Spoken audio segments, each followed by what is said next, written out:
Halo Sobat Tani di seluruh Indonesia, kembali lagi di kanal kesayangan kita. Hari ini kita akan membahas sesuatu yang seringkali terlewatkan tapi punya dampak luar biasa pada hasil panen padi kita. Kita semua tahu betapa pentingnya pupuk NPK, nitrogen, fosfor, dan kalium. Pupuk ini ibarat nasi, lauk pauk, dan sayur bagi tanaman kita. Tapi, pernahkah Sobat Tani berpikir, apakah hanya itu yang dibutuhkan padi untuk tumbuh subur dan menghasilkan gabah berkualitas? Jawabannya, tentu tidak. Sama seperti manusia yang butuh vitamin dan mineral, tanaman padi juga membutuhkan nutrisi tambahan dalam jumlah kecil yang kita sebut sebagai unsur hara mikro. Mungkin Sobat Tani bertanya, kan cuma butuh sedikit, apa sepenting itu?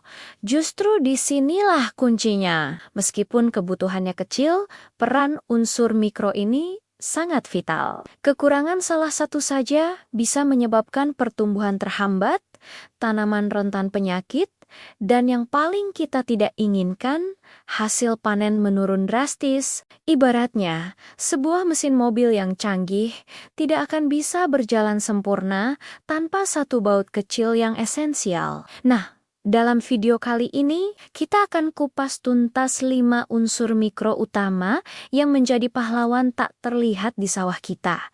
Zinc, besi, mangan, tembaga, dan boran. Yuk, kita mulai petualangan kita untuk mengenal lebih dalam nutrisi-nutrisi mini dengan dampak maksi ini. Unsur mikro pertama yang akan kita bahas adalah zinc, atau biasa disingkat Zen. Mungkin namanya terdengar asing, tapi perannya sangat fundamental, terutama pada fase awal pertumbuhan padi. Zinc ini adalah arsitek utama dalam pembentukan sistem perakaran yang kuat dan kokoh. Akar yang sehat tentu akan lebih efisien dalam menyerap air dan nutrisi lainnya dari tanah. Selain itu, zinc juga sangat berperan dalam merangsang pembentukan anakan. Semakin banyak anakan produktif, semakin banyak malai yang akan kita panenkan. Lalu, bagaimana cara kita tahu kalau tanaman padi kita kekurangan zinc? Gejalanya cukup mudah dikenali, Sobat Tani. Biasanya, daun-daun muda akan terlihat menguning atau keputihan, terutama di bagian pangkal daun. Pertumbuhan tanaman juga tampak kerdil dan lambat. Kondisi ini sering disebut sebagai penyakit asem-aseman di beberapa daerah. Kalau sudah melihat tanda-tanda ini, jangan panik. Solusinya cukup praktis. Kita bisa memberikan pupuk yang mengandung zinc, seperti zinc sulfat atau zinsodosis. Anjurannya adalah sekitar 10 hingga 15 kg per hektar. Diaplikasikan saat pengolahan tanah terakhir atau sebagai pupuk susulan. Dengan memberikan zinc yang cukup, kita sedang berinvestasi untuk fondasi pertumbuhan padi yang kuat sejak dini. Selanjutnya, kita beralih ke unsur mikro kedua, yaitu besi atau ferrum Fe. Kalau kita bicara soal warna hijau daun, maka besi adalah jagoannya. Unsur ini merupakan komponen kunci dalam pembentukan klorofil, pigmen hijau yang bertanggung jawab untuk proses fotosintesis. Tanpa besi yang cukup, proses memasak makanan pada tanaman akan terganggu. Akibatnya, energi yang dihasilkan untuk pertumbuhan pun jadi minimal. Gejala kekurangan besi, atau biasa disebut klorosis, sangat khas. Daun-daun muda akan berubah menjadi kuning pucat, sementara tulang daunnya masih terlihat hijau. Lama-kelamaan, seluruh daun bisa menjadi putih seperti kertas. Kondisi ini seringkali terjadi pada lahan sawah yang tergenang air dalam waktu lama atau memiliki pH tanah yang tinggi alkalis, karena kondisi tersebut membuat besi sulit diserap oleh akar.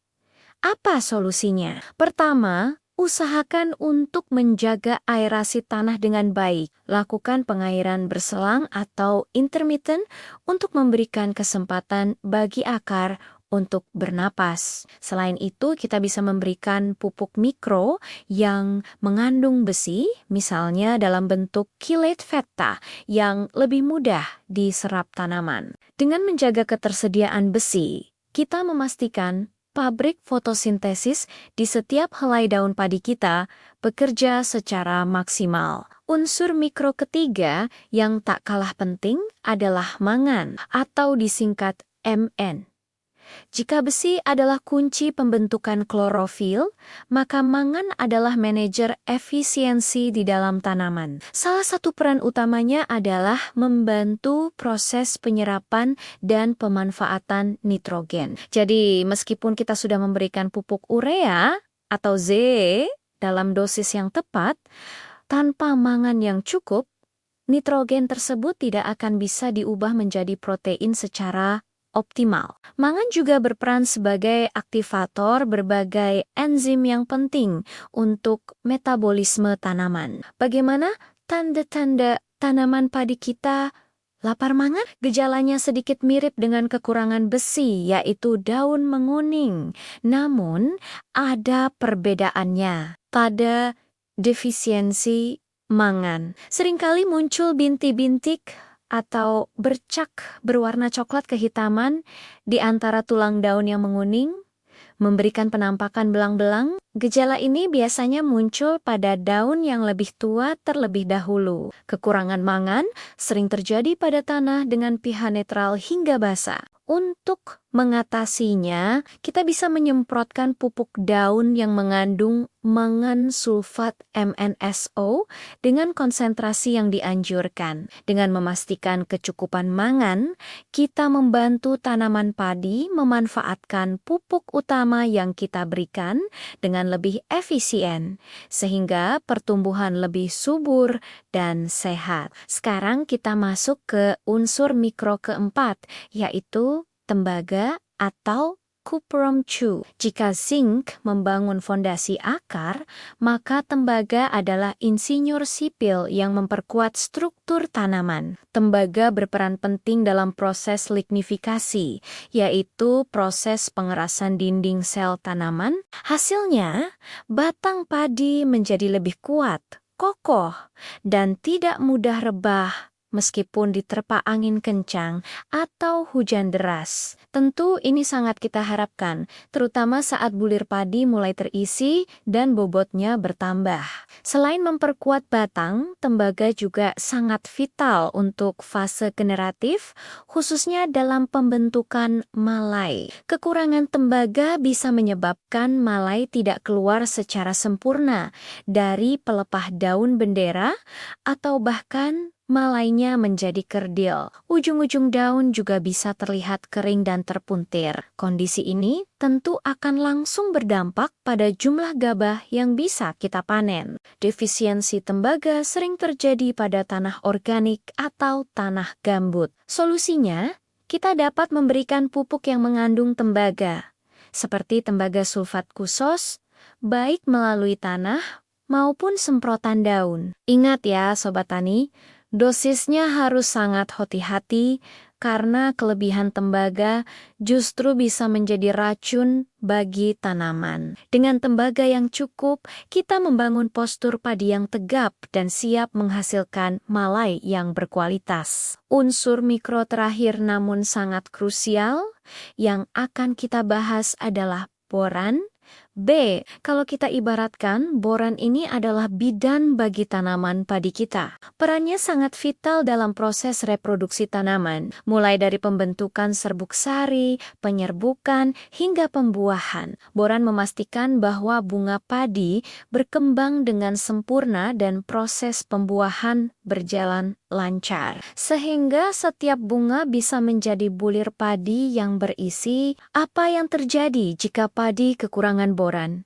Dampaknya sangat fatal pada hasil panen. Malai yang terbentuk bisa menjadi steril atau kosong, tidak menghasilkan serbuk sari yang viabel. Akibatnya, banyak bulir padi yang hampa atau gabuk. Meskipun dari luar tanaman terlihat hijau dan subur, tapi saat dipanen isinya kapong, ini adalah mimpi buruk bagi setiap petani. Gejala lain yang bisa diamati adalah pertumbuhan titik tumbuh atau pucuk tanaman menjadi terhambat dan daun-daun baru tampak rapuh dan cacat. Untuk mengatasi masalah ini, kita bisa memberikan pupuk yang mengandung boran, seperti boraks atau asam borat dengan dosis yang sangat rendah, biasanya hanya sekitar 1-2 kg per hektar. Pemberian boran yang tepat waktu, terutama menjelang fase pembungaan, adalah kunci untuk memastikan setiap malai terisi penuh dengan gabah bernas. Nah, Sobat Tani, kita sudah membahas 5 pahlawan mikro.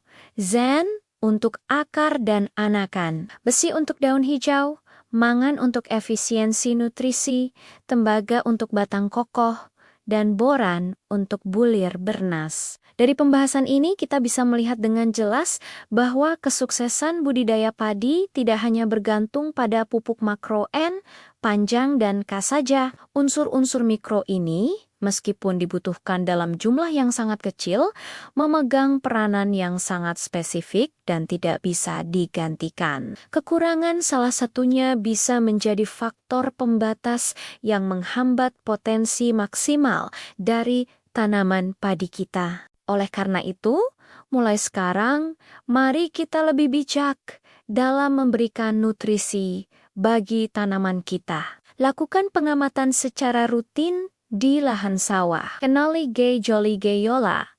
Kekurangan nutrisi yang sudah kita bahas tadi, jika perlu, lakukan uji tanah untuk mengetahui status hara di lahan kita secara akurat. Dengan begitu, pemupukan yang kita lakukan menjadi lebih efektif, efisien, dan tepat sasaran. Ingat, pertanian modern bukan lagi soal seberapa banyak pupuk yang kita berikan, tapi seberapa tepat nutrisi yang kita sediakan. Karena dari hal-hal kecil yang kita perhatikan dengan saksama, akan lahir hasil panen besar yang kita impikan. Terima kasih sudah menyimak video ini sampai selesai. Sobat Tani, semoga informasi ini bermanfaat dan bisa membantu meningkatkan produktivitas sawah kita semua. Jangan lupa untuk menekan tombol like jika kalian suka dengan konten ini, bagikan ke teman petani lainnya, dan yang terpenting, subscribe kanal ini agar tidak ketinggalan video-video edukatif selanjutnya. Tulis juga pengalaman atau pertanyaan kalian di kolom komentar ya.